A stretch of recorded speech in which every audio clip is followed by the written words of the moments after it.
د نبی کریم صلی الله علیه وسلم یو صحابي دی حضرت ابو طلحه رضی الله عنه غالبا په سفر ته او چې دته یو ماشوم بچی د بیمار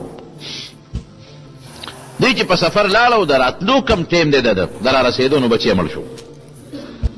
او د شپې دی را رسېده او شپې ته ماشوم مړ شو بچی مړ شو خد صحابیه د نبی کریم صلی الله علیه وسلم غالبا ام سلیم رضی الله تعالی عنها چې څنګه ماشوم وفات شو به انا لله انا الیه راجعون دا خدای زدا خدای زما بچی د خدای مونږ بټول خدای ته زما دا بچی بم خدای لذي زما خدای لازم او دومره قابو یو منت حالانکه په خزو کې دا جزع فزع دا شور او شغرپ او چغې دا ډېر زیات دي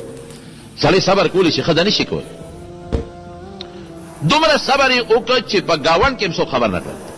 په یو چغې واله او ماشوم مې مړ شو نو کنور سونو گاونډیانو خامخا خبرې ده